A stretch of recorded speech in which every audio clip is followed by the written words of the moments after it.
Bom, vamos dar continuidade então a essa quarta parte aqui de análise térmica, não é? E dando continuidade então aqui o que eu estava falando sobre o DSC, do fluxo de calor, não é? A programação de temperatura então vai ser essa, não é? É uma variação de temperatura linear, não é? Que é uma taxa constante em função do tempo, por exemplo, 5, 10, 20 graus por minuto, não é? Então é uma variação linear da programação de temperatura.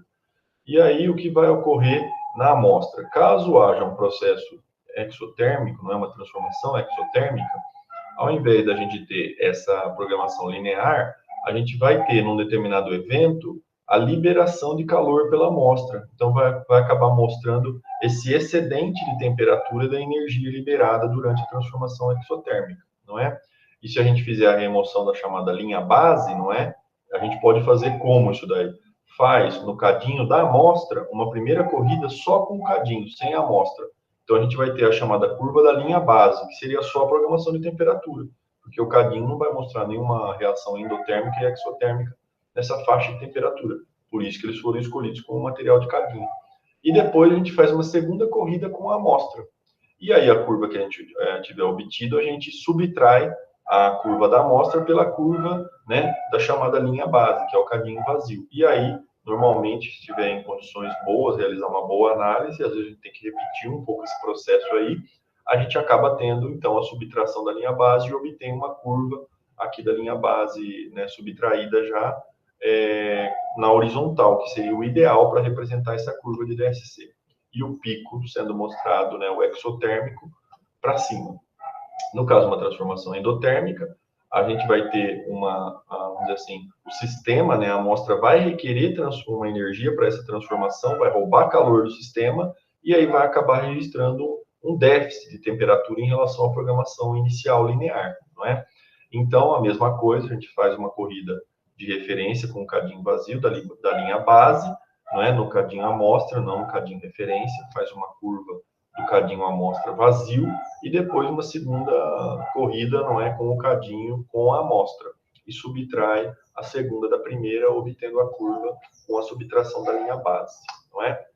E aí quais são os eventos típicos, né, que a gente pode obter numa curva de DSC, tá? Então, podemos detectar reações, né, ou eventos endotérmicos e exotérmicos, né? Um exemplo, então, de reação exotérmica seria uma cristalização de um material amorfo. Um exemplo de uma reação endotérmica seria a temperatura de fusão do material, né? A fusão, ela sempre requer energia. A determinação precisa do calor de reação, por exemplo, ΔH de cristalização, ΔH de oxidação, ΔH de fusão, ΔH de precipitação de uma determinada fase e assim por diante. Podemos fazer estudos através do DSC de transições de fase, mudança de estado, não é? Sólido para líquido, líquido para gás, seria possível também dependendo da temperatura dessa transformação e vice-versa. Determinação de pureza, ou seja, controle de qualidade de um determinado material, não é? Determinação de temperatura de transição vítrea em polímeros, mas não só em polímeros, em materiais cerâmicos e metálicos, ou seja, em materiais amorfos ou vítreos de maneira geral, não é? Não importa de qual classe de material, a gente consegue detectar a TG, que é a temperatura de transição vítrea, medida de calor específico de sólidos, né? O CP, transições de segunda ordem, né? Seria um exemplo, seria a TG, a transição vítrea. Outro exemplo seria a temperatura de Curie, ou chamado ponto de Curie, né? Onde ocorre a transformação do caráter ferromagnético para paramagnético, não é? A formação de compostos por reações do estado sólido, por exemplo, uma precipitação de uma fase, não é? Uma dissociação de uma fase, por exemplo, uma reação eutetoide, por exemplo, né? Reações que ocorrem no estado sólido, e a cristalização de materiais amorfos também, como exemplo, né? Então, aqui tem um estudo de caso agora, um exemplo de uma liga metálica, alumínio 80, atômico, né, cobre 10 e ferro 10, tudo em porcentagem atômica. Então, imagine que seja uma amostra de material que foi submetida a moagem de alta energia por esse tempo aqui, por 150 horas, não é? Então, a gente normalmente tem que ter, sendo apontado aqui, uma flecha, uma seta, mostrando para que lado vai estar a reação exotérmica e para que lado vai estar a reação endotérmica. Se não ocorrer isso daí, às vezes a gente tem que tirar por conclusão mesmo, né?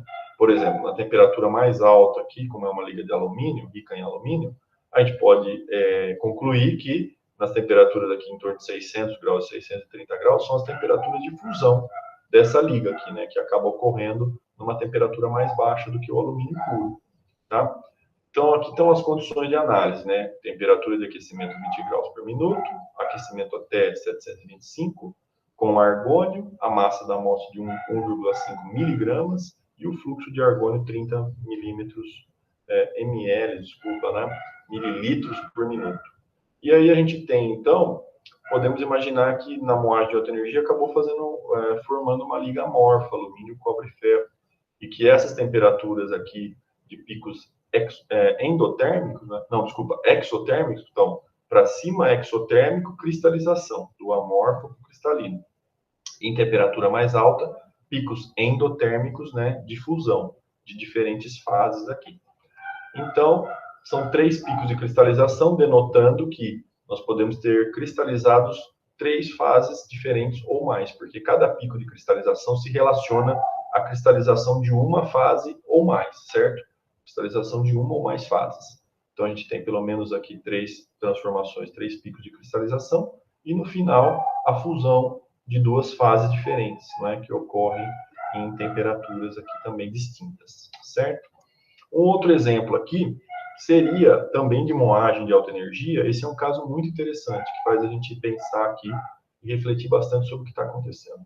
Moagem de alta energia de uma mistura de ferro, poderíamos nomear isso aqui de ferro 95% atômico e 5% de chumbo, não é?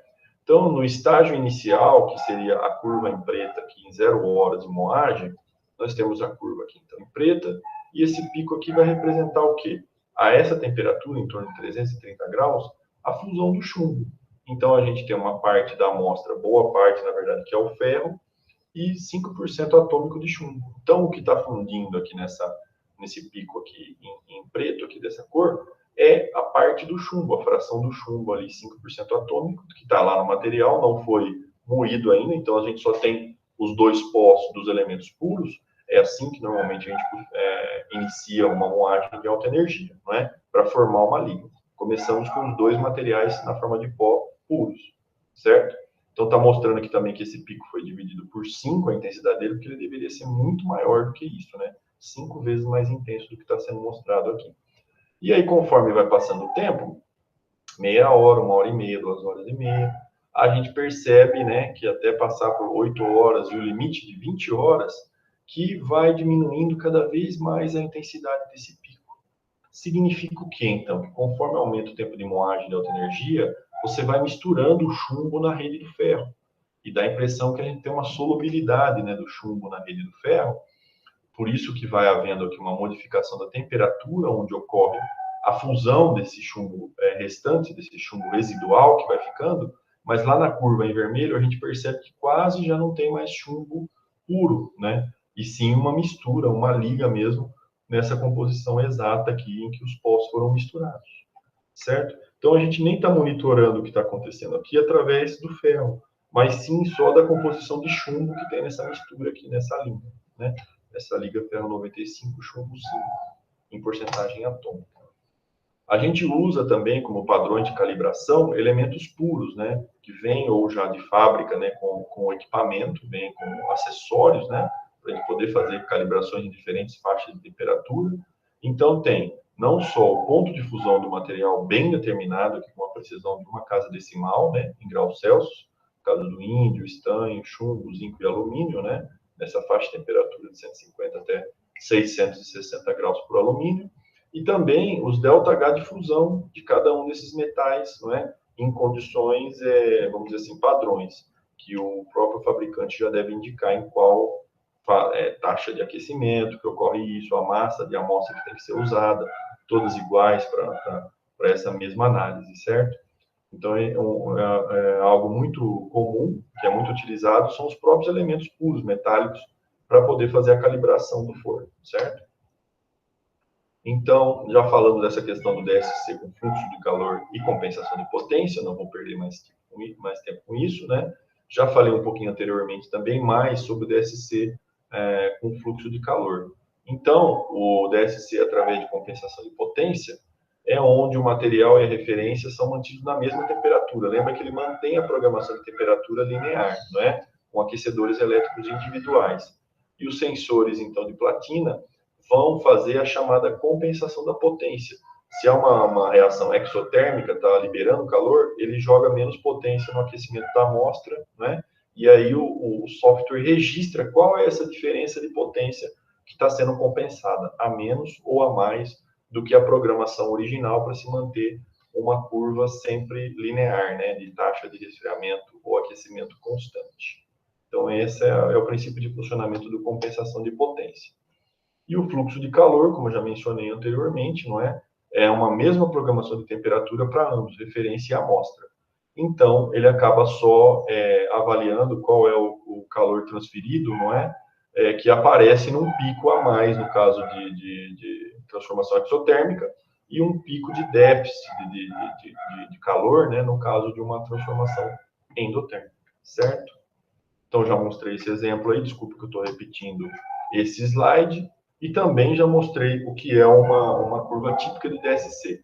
Só vou ressaltar aqui que quando a gente for medir, por exemplo, um ΔH de transformação, dessa transformação 3 ou 4, a gente vai fazer, né, através de um software, por exemplo, a medida da integração da área do pico, né, até a linha base.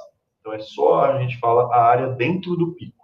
E é essa área dentro do pico que vai nos denotar o que é o ΔH, né? ΔH de cristalização, de oxidação, de fusão e assim por diante, né? Então, tem uma representação aqui da transformação 3, 2 e 3 seriam exemplos de picos exotérmicos, está bem representado pela setinha aqui, e o pico endotérmico, como se fosse uma fusão, por exemplo, não é? Está bem representado aqui também por uma transformação endotérmica.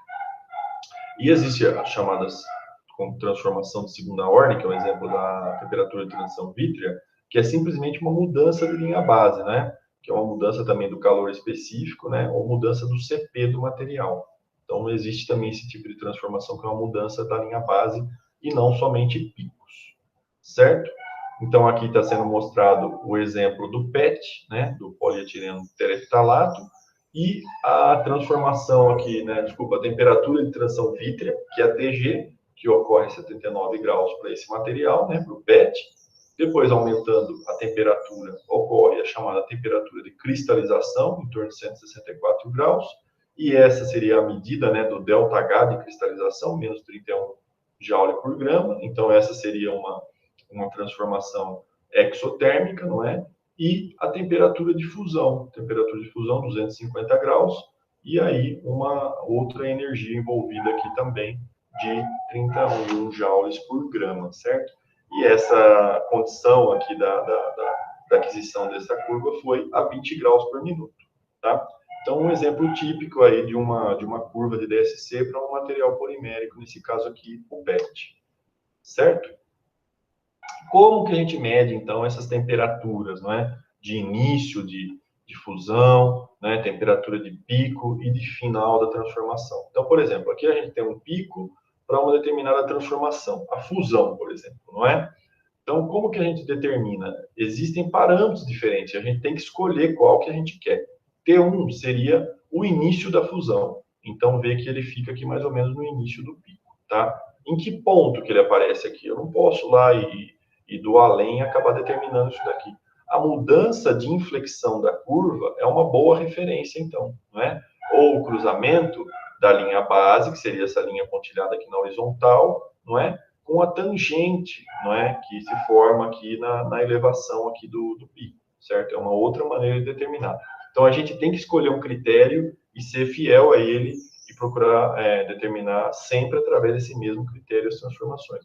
A temperatura de pico é a mais fácil da gente determinar, porque é só pegar o máximo ou o mínimo, né?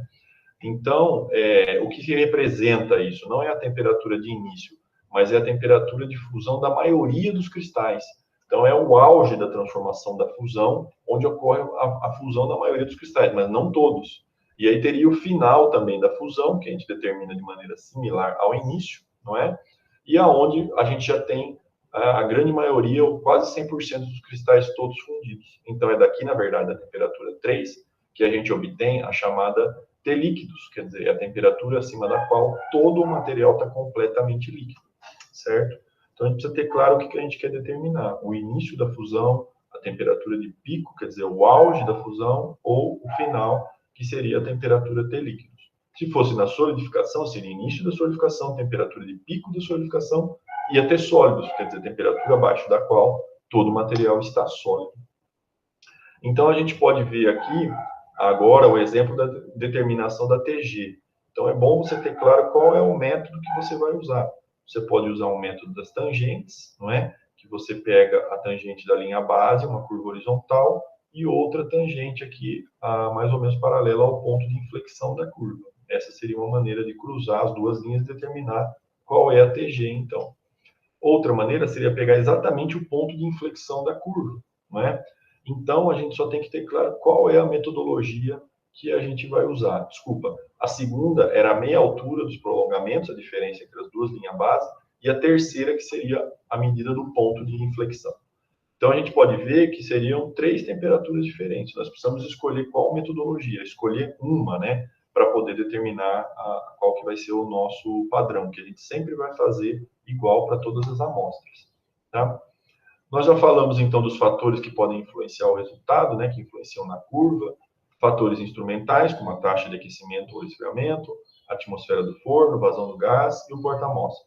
E características da amostra também, né, a quantidade, a massa, o tamanho ou a geometria das partículas, se é um pó, se é um particulado irregular, se é um disco, se é uma forma, vamos dizer assim, irregular de uma partícula grande, não é?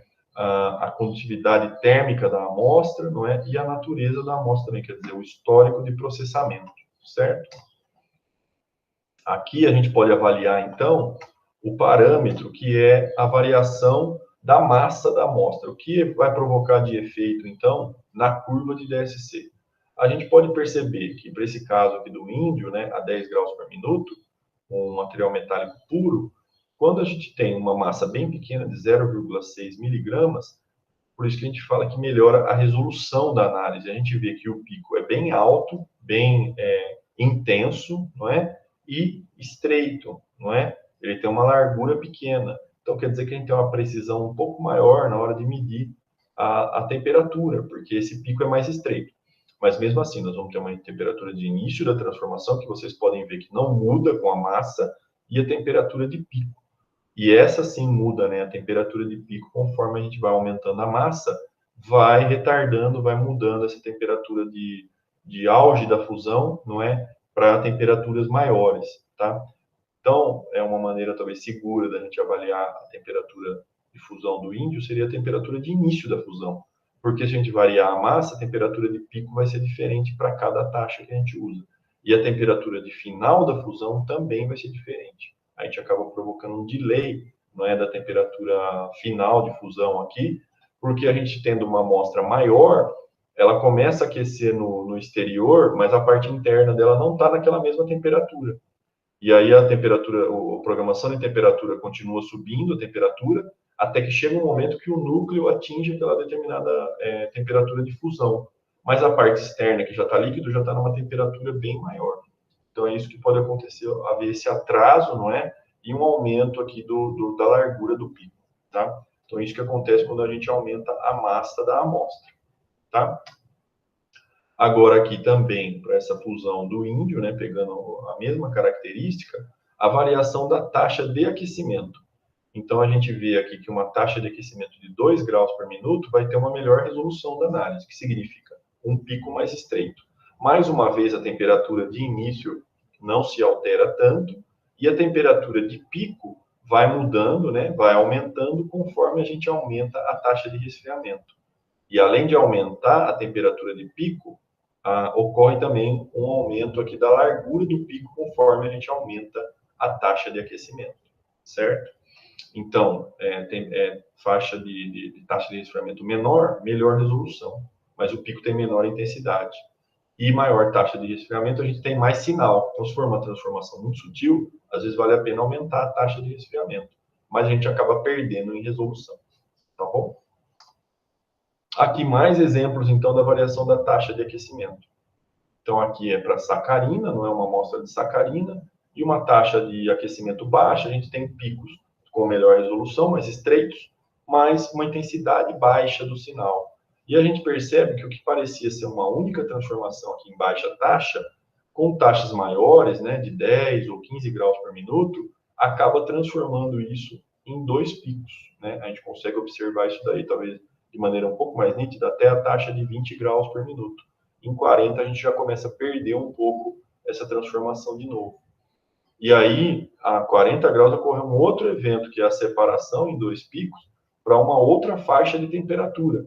Então, por isso que é bom a gente fazer uma análise DSC nunca numa única taxa, né?